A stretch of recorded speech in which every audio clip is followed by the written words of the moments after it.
We're just excited about all the program success. And we're ready to get started. Thanks, Zach. Go Cards. For Wheeling University Athletics, I'm Zach Ziegler. It's time for another edition of the Faith Flanagan Show. Currently joined by Wheeling University head women's lacrosse coach Faith Flanagan. And Faith, last time out you faced a really good team in Rockhurst. Didn't get the result you wanted, but talk about some of the things you take away from that matchup.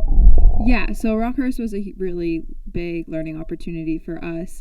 We've never played a team with that high of pressure, that high of intensity, and it definitely took our girls by surprise.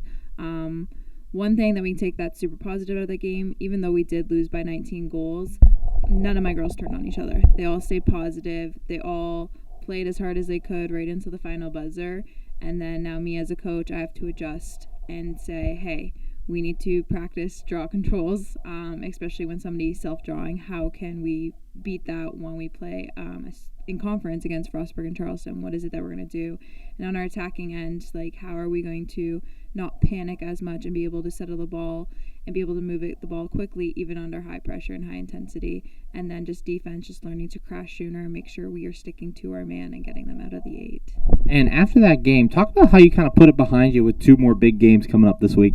Yeah, we actually sat down yesterday before practice and we all talked about our frustrations from the game, and then we also talked about the positives that did come out from the game. And at the end of the day, a championship team, they're going to lose. They have to feel what a loss feels like, and they have to grow and adjust and build from it. And that's exactly what we're going to do, is we're going to learn, grow, adjust, and build from it, and continue to fight and win more games. And in net, you saw the debut of Giovanna Perkins. She got in there a little bit in that second and third quarter. Talk about getting her in and that experience that she gained in net, how that'll help her. Yeah, so G is a fantastic goalie. We've been just trying to find the right moment to get her experience. It's her freshman year, first time playing college lacrosse. And I said, G, I need you right now. And she hopped in that net and she made some critical saves, and I am extremely proud of her.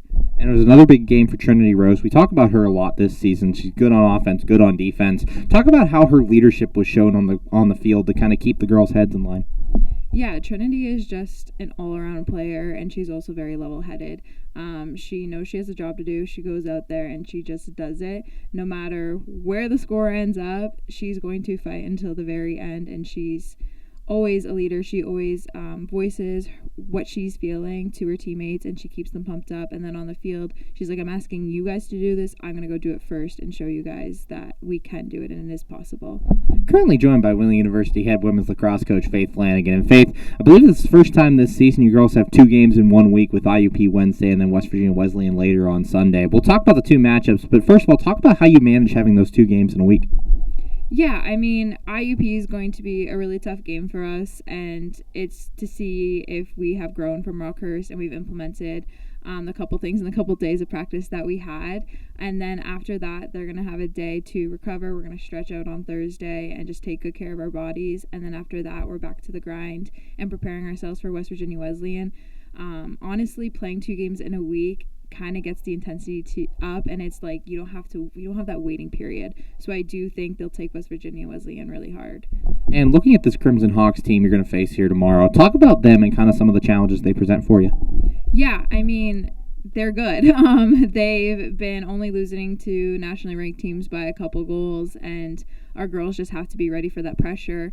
And again, it's really good to have those high competitive teams before going into conference play, which is also going to be hard and competitive, because now my girls know exactly what that pressure feels like, and we're making the mistakes now, so when we get into conference, we're no longer making those mistakes.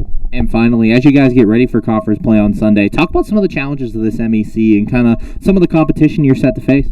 Yeah, so going into conference, honestly, every game is going to be competitive. My girls know never to undermine a team. So we are going to take on West Virginia Wesleyan. We're going to try and find that chemistry and try and find that click before we take on D&E next. D&E could be a toss-up. If we give it our all, we absolutely could win that game. If we don't grow from the start of season, then we could face some challenges that game. And then Frostburg and Charleston, they are going to be our hardest competitors, and they're going to give us a really tough game. And we look forward to playing them and seeing how we have grown from fall into the beginning of season, now into conference. Thanks, Faith. Good luck this week. Can't wait to see you out there. Thank you. For Wheeling University Athletics, I'm Zach Ziegler. We're just excited about all the program success. And we're ready to get started. Thanks, Zach. Go Cards.